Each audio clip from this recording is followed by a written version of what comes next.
Blackwood, the pirate. Noah Blackwood was making sure that every detail of his plan was in place. His helicopter had just landed on the helipad of the Endangered, too. The captain was there to greet him. He shook the captain's hand, thanked him for his speedy crossing on such short notice, and promised that he would be amply rewarded for his diligence. "I have everyone you requested gathered down in the mess," the captain said. "And you know what to do tomorrow?" Blackwood said. The captain nodded. "Those not directly involved will be confined to their quarters with windows sealed." "Was there any grousing?" Blackwood asked. "Negative. They've been through this before and know the routine. And of course, the cash bonus helped." Blackwood smiled. "It always does. And our other friends?" "The trawler just arrived. It sailed without lights or communication. I doubt Wolf's radar or satellite would have picked it up. And even if they did, they'd only think it was a harmless fishing boat, which in fact it is, though the men on board are not fishermen. We tied it to our port side. Even in daylight, the Kolenkoth won't be able to see it." "Butch is still aboard?" Blackwood nodded. "And we have another person aboard as well. They've done an outstanding job." Blackwood meant this. He was close to forgiving Butch for losing Grace and the eggs in the Congo. In a way, it had worked out better for Blackwood.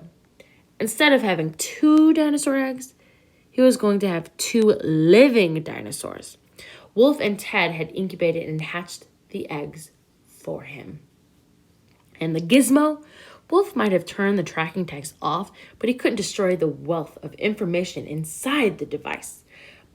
Blackwood's technician had hacked it within minutes, and it had turned into a tiny treasure chest. Between the data from the gizmo and Butch's notes, Blackwood had everything he needed. "Do you have the digital projector and laptop set up?" Blackwood asked. "It's all ready to go," the captain answered. Blackwood handed him a flash drive. "Open the PowerPoint called Kolenkoth and cue it up." "Yes, sir." Blackwood and the captain walked into the mess where a half-dozen men were waiting for them. Blackwood had worked with all of them before and had paid them several small fortunes over the years. But what ensured their loyalty was that he knew things about their past that they would prefer to stay there. They all knew that if they betrayed him, they'd end up in prison, or worse. Blackwood would hunt them down and kill them along with their families, girlfriends, and anybody else they cared about. There was not a place in the world they could hide from Noah Blackwood. They all sat up a little straighter as the man strode confidently to the front of the mess. "Let me begin by saying that upon the successful completion of this mission, I will be depositing $100,000 into each of your accounts."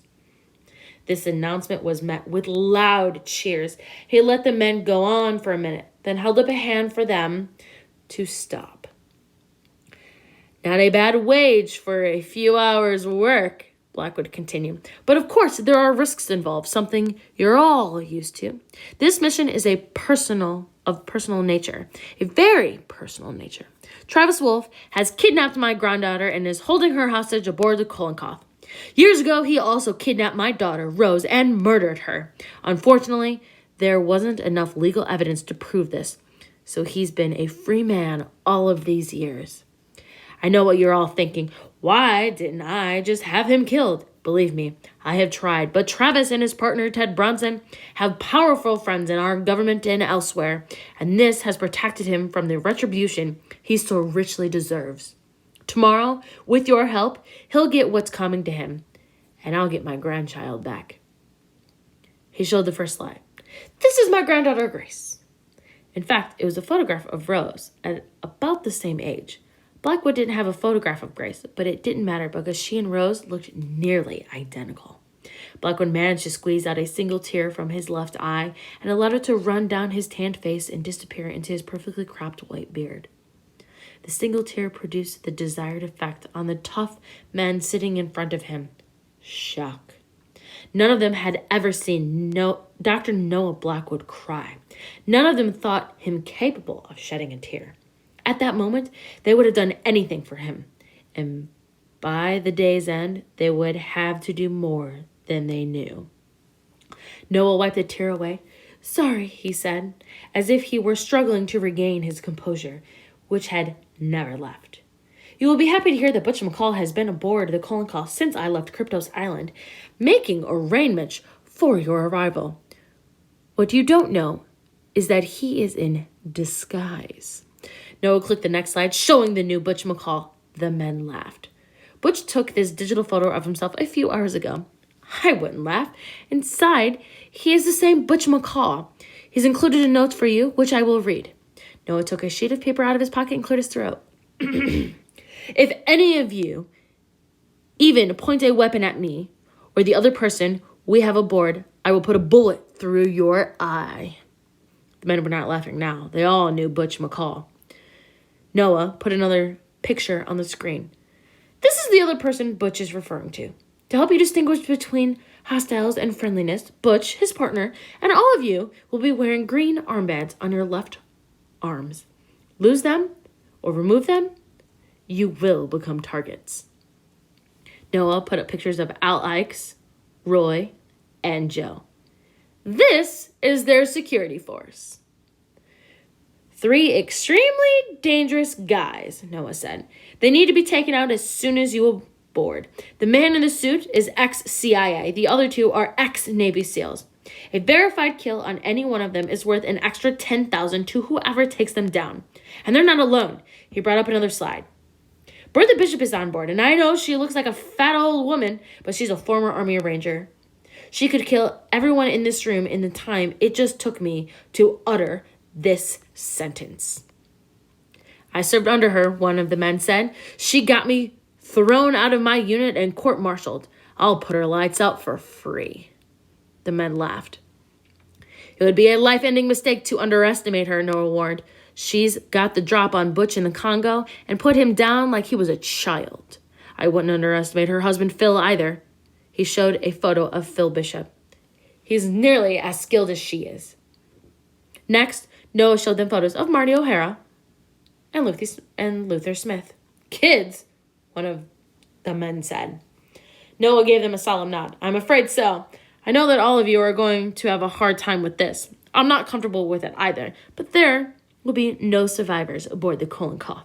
Youngsters, everyone will go down with that ship. If they don't, you're going to have to kill them up close after the ship sinks.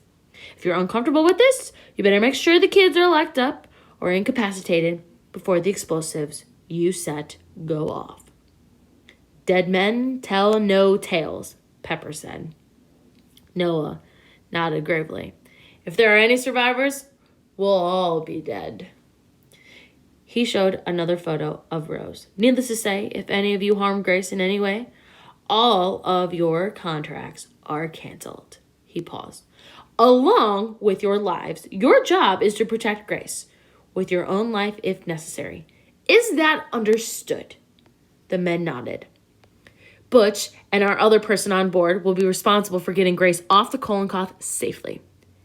But if something should happen to either of them, it will be your responsibility to bring Grace to me. I need to warn you, though, she is not going to come willingly. Travis Wolf and the others have poisoned her mind with malicious lies about me. I'll get into specific assignments in a moment, but this is essentially a chaos and grab mission. Some of you have seen the fishing trawler tied up to our port side, out of the view of the Kolonkoff. There are a group of pirates aboard, scum, whom I have hired to attack the Kolonkoff. That's the chaos. And if another ship happens along at the wrong moment, the pirates will be our cover story. We're going to make this look like a rescue mission, but our goals will remain the same. Needless to say, the pirates will also have to be killed, and we will scuttle their boat along with the Kolonkoff. I've told our captain that the Kolonkoff had salvaged a sunken payroll ship that was filled with gold and silver coins and headed from Britain to Australia back when it was a British colony. If we're lucky and his men are as good as he says, they might end up doing your work for you, but I doubt it. They're well armed and experienced, but they are not professionals. And we have a little poetic justice here. The pirates leader was on the original crew that hijacked the Kolonkoff before it became the Kolonkoff. He managed to avoid conviction, which I suspect is how he became their leader. This time, though, he will be caught. convicted, and executed for the same crime on the same ship. Noah smiled and let the irony of the situation sink in. Then he turned serious again. You'll have to be very careful that none of the pirates harm Grace. May I make a suggestion, Dr. Blackwood? Pepper asked. It seems to me that the best way to protect your granddaughter is for us to go aboard tonight to take her, then attack the ship. Noah had already thought of this, and so had Butch. They had both agreed that this wouldn't work because Grace was not the only prize they were after, and the entrance to the Kolenkov wasn't open yet.